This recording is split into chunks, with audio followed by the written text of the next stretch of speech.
in this lecture, I want to do a little bit of a revision on acids and bases and then just have a look at it in its context in organic chemistry. At the outset, I think it's really important to understand that having a good understanding of acids and bases is one of the most important fundamental things that will help you in understanding organic chemistry.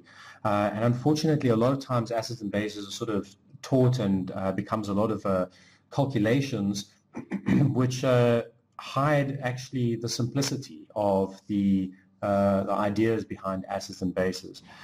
So in terms of revision, just to remind you that there are two different types of, they're just words that are given to acids and bases. The one is the Bronsted acid or base, and that's just talking about acids and bases where we're moving a proton from one place to the other. But the other term that is often used with acids and bases are the Lewis acids and bases. And these are more closely aligned to organic chemistry when we talk about nucleophiles and electrophiles. And they're more often used in inorganic chemistry, but it's important to be able to recognize these things because of their connections to nucleophiles and electrophiles, particularly Lewis acids, because Lewis acids are electron acceptors. And really, if you want to identify a Lewis acid, and again, although they refer to as electrophiles in organic chemistry, we would talk about electrophiles, but Lewis acids still come up in organic chemistry, and these are the things that are inorganic in nature. So for instance, tin tetrachloride, the metal is Lewis acidic. It can accept more electrons. And in fact, the Lewis acids, the most common thing to look out for are the metals. If you've got some sort of metal salt, like tin chloride, if I was to write up something you probably haven't seen yet before, aluminium trichloride, immediately you should think, oh, hang on a second, it's an inorganic thing with a metal salt, and so it must be a good Lewis acid. Another one that might not be so obvious, but actually if you think about aluminium, is BF3, boron trifluoride, and you think, okay, well, boron it's not really a metal, but it's metalloid, but remember, it's just above aluminium. So in the same way, this boron has a 2p orbital, which is empty, which can accept electrons and actually makes it a really good Lewis acid. So Lewis acids are really easy to recognize, particularly when you're just looking for some sort of metal, something that can accept electrons. Again, electrophiles do qualify as being Lewis acids as well. Lewis bases are actually probably the more boring of all of them, whereas there are far too many examples for me to even, I can fill up this page and plus more of Lewis acids. The Lewis bases are a little bit easier to recognize because really what we're looking for is a molecule, and often these are organic molecules, a molecule that has a lone pair of electrons. So the lone pairs are what we're really looking for. And a typical Lewis base, for instance, would be pyridine or anything with a nitrogen on it, because a nitrogen has a lone pair of electrons. So we're looking for nitrogen, we're looking for oxygen, we're looking for phosphorus, for sulfur, all these atoms that have lone pairs that can donate a good nucleophiles from that point of view. So that's what we're looking for in terms of Lewis acids and bases. You should read up more about this if this is still a little bit not clear to you, but this is something that I think you would have done at school and you've seen before. The next thing that I want to have a look at is this really important principle of pKa. And you've seen what a pKa is. It's basically this number is basically the logarithmic version of the acid association constant. And you can go and look at how this is derived and the formulas, et cetera, the equilibria. But the real thing that's important in organic chemistry and what we need to get to is being able to interpret a pKa value. So very simply, if I draw up ethanol, which we're all familiar with, and I say that the pKa of this molecule is 16. What I'm saying actually is that this molecule, in terms of its ability to donate its proton to water and give this equilibrium over here, so it's now O minus and H3O plus, all right?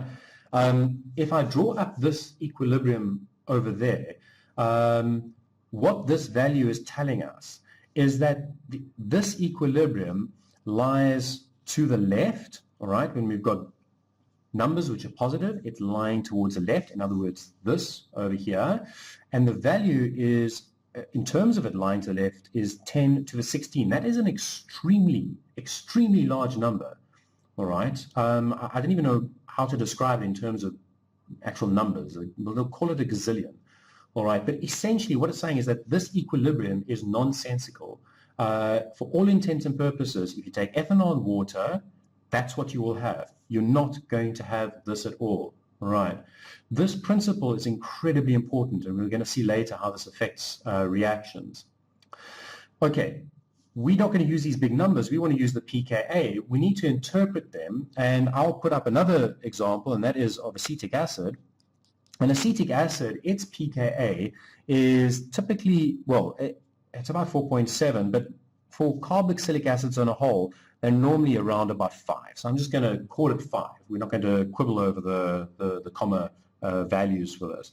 So what this is telling us, and what we need to get to, is that as the pKa values decrease, all right, we're actually making a stronger acid. So a smaller pKa, all right, 5 is smaller than 16, means that this is a slightly stronger acid, all right? And that makes sense because we understand that that proton is more readily removed because the negative charge can delocalize, and so that's why it's easier to take away. Where the principle of pKa's needs to be applied is if we had to do something like this. We had to mix those two together, and we say, I'm going to take acetic acid like this, and I'm going to add ethoxide. In other words, this base over there, and I'm going to put it in, and I want to figure out which side or how does this equilibrium sit. Now, intuitively, you should be able to predict that, whoops, sorry about that, it's H. You should be able to predict that the equilibrium is definitely going to lie on this side over there because acetic acid is an acid. This over here is not an acid. And so its conjugate base must be a very strong base. So therefore, the equilibrium must lie on this side over here. Using the pKa values, we're actually now able to say, because we can subtract those two, the equilibrium actually lies 11 pKa units difference, which means that it's 10 to the 11. In other words, on this to the right over here, for all intents and purposes, we have 10 to the 6 is a million, 10 to the 9 is a billion, so 10 to the 11 is 100 billion. So we've got 100 billion of these for every one of these over here. For all intents and purposes, this reaction is complete and going fully to the right. Writing the equilibrium arrow is actually a little bit cheesy and probably not correct. So this is the application of pKa's. So I want to just show another example of employing pKa values just to make a small thing clear, but it's important. We're looking at glutamic acid over here, which is a common amino acid. If you deprotonate here and form the sodium salt, you form monosodium glutamate, which is MSG.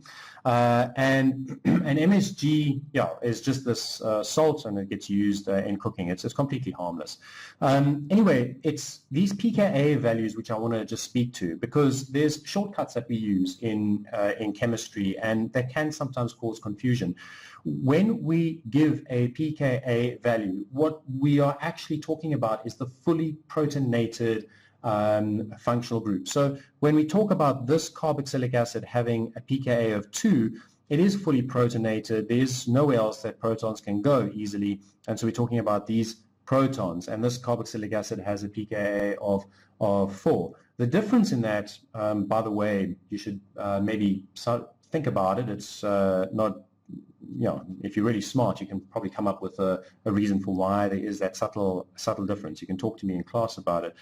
But it's this one which I want you to just draw your attention to. It's the amine. This value of 9.47 is not talking about the ability to donate this proton on the nitrogen to water. It's actually talking about the protonated form of this. would have a pKa of 9.47. Amines are typically in that region. Protonated amines, like ammonium for ammonium chloride, are sitting in this range of between 10 and 11 pKa units. So it's just important to recognize that. How do we apply something like this?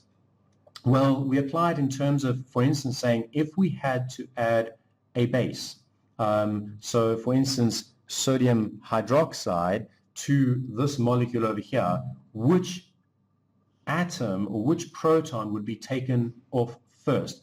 And what we have to look at is we're wanting to look at the most acidic proton as being the one that is going to be deprotonated first. And the most acidic proton in this molecule over here is the one with the lowest pKa unit, which is that over there. So that's why we get monosodium glutamate, because we would use sodium hydroxide and that one would be deprotonated and we get the sodium salt there.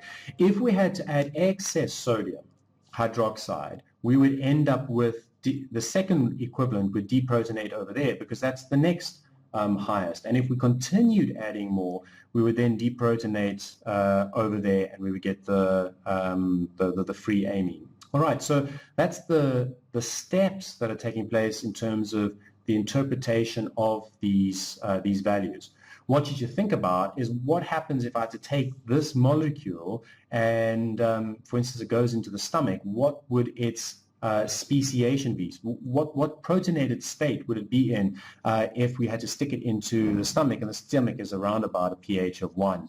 It varies, but it can be all the way to 1. So you should think about that in terms of acids and bases. Now, in discussing acids and bases, one of the things we do need to just consider are the trends that we are seeing between in acids and bases and their relative strength. And there are three main trends that we're going to be looking at. The one is electronegativity. The second is delocalization. The third is electrostatics. Electronegativity is already, by the time we've looked at FMO, we've looked at these things, and this should start to make sense. The trend that we are seeing, for instance, is between, we'll take a carbon with a hydrogen bonded to it, a nitrogen with a hydrogen bonded to it, an oxygen with a hydrogen bonded to it. Oops, sorry, there's only one bond there. And we can compare those three things. Now, as we go down here, the electronegativity is increasing. And what we see is that the pKa decreases as the electronegativity increases. In practice, hydrogens on a carbon have a range of somewhere between the pKa values of 40 to 50. This is the pKa value, sorry, it's a small p. 40 to 50. This is incredibly large. What it's saying is that a hydrogen or the ability of carbon to give away hydrogen as an acid is basically impossible. For all intents and purposes, a C minus, which is where it's looking for an H, is an incredibly strong base. Okay, and that's something which is important to take home in terms of pKa units. The higher the pKa unit actually indicates how strong the conjugate base is as a base. All right, so the pKa on a carbon is between 40 and 50. It's incredibly large. It means that the conjugate base, the C minus, is an incredibly strong base. On a nitrogen, the value is typically around about 35. And it can vary depending on other things, but these are good numbers to remember, and you really should actually just try and remember these sorts of numbers. It's going to be very helpful. On an oxygen, it's about 16. These are really important to understand. As we see now, we increase in electronegativity, we decrease in pKa. This makes sense because the O minus that's formed, the conjugate base, is much easier to form on there than it is on there, because oxygen is more electronegative, so it can hold on to that charge, hold on to it a lot better than the nitrogen can, and the nitrogen can hold on to it a bit better than the carbon can over there. And so that's why we see that trend. What's really important about taking home the message on this is that this type of reaction here, OH minus plus NH3, as an equilibrium for that proton to pick up a hydrogen over there and form water plus NH2 minus. This over here is essentially impossible, completely impossible, because the pKa of an oxygen is 16, the pKa on the nitrogen is 35. The difference between those is 19 units strong. The equilibrium is 10 to the 19 over here. It's incredibly large, and that's why knowing these pKa values helps us understand why an O- is never, ever, ever going to deprotonate a nitrogen. And this is a common mistake in mechanisms when we start going to organic molecules. So it's important to note this. Delocalization also affects the strength of the base. And we've seen this in terms of resonance. So a simple example is cyclohexanol over there, and it's an alcohol, so its pKa is about 16. And then we can compare it to phenol, who is this over here. And what we've said over and over, and we've seen this in examples in first year and now in second year as well, is that this is more acidic because the negative charge can delocalize into this ring and go around. It's more stabilized, the conjugate base is more stable, and actually its pKa value is about 10, which is a big difference between these two.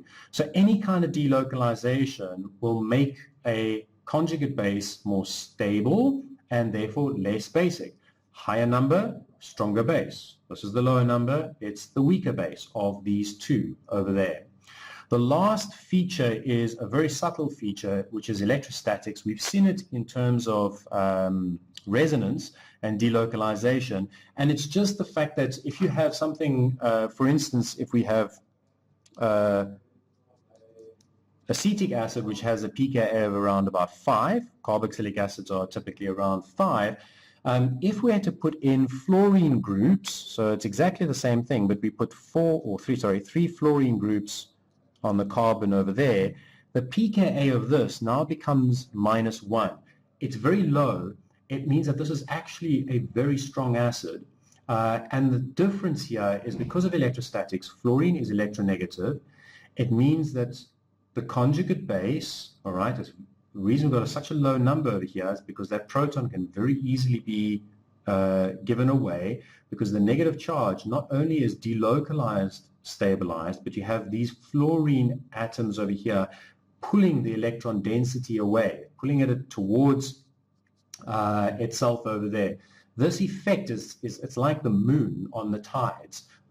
It's far away, but the moon is such a big body that it has this effect on the tides, pulling the tides and affecting them. So this is the same sort of thing that's happening over here. It's not the negative charge goes onto the carbon, but it's this effect of like the tides being pulled gently towards this carbon over here. But it does have a dramatic effect, and that's electrostatics.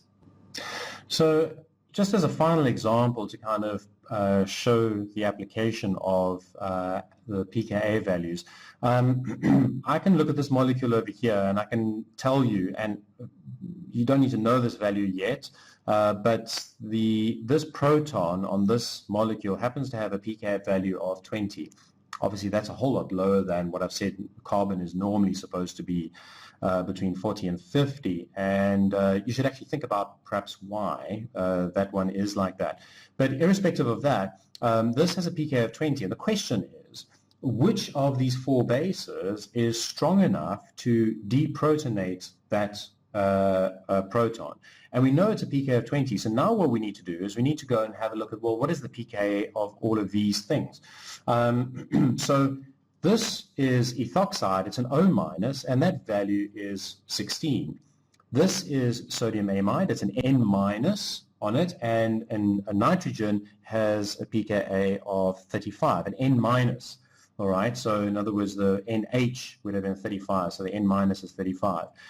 Sodium hydride is a new one. We haven't looked at it yet, but it's an important one. You do need to know it. It's actually also 35. So it's quite easy to remember because it's the same as the amines. And then this one is the carboxylic acid, or in the carboxylate, the pKa is about 5. So now that we have those numbers in front of us, we know that the pKa of this is 20, it means in order to deprotonate that, we need a base that is much stronger. In other words, the pKa units have to be much higher than 20. It means that this is not a great base for deprotonating, fully deprotonating this hydrogen over there, because the equilibrium is 4 pKa difference. This is below it, and so actually the equilibrium is 10 to the 4, which is 10,000, and times on this side of the equilibrium. So basically we're not really deprotonating at all. This, on the other hand, is a fantastic example to do it because the difference is 15 pKa units going towards the other side of the deprotonation. And equally so, sodium hydride would do that as well. And likewise, this value is just way too small to even remotely consider any kind of deprotonation at this position over there, and that's going to be very bad. Again, this value is too low for it to deprotonate something like that. All right, so hopefully with some more examples in class, we will actually nail this and actually become experts at acids and bases.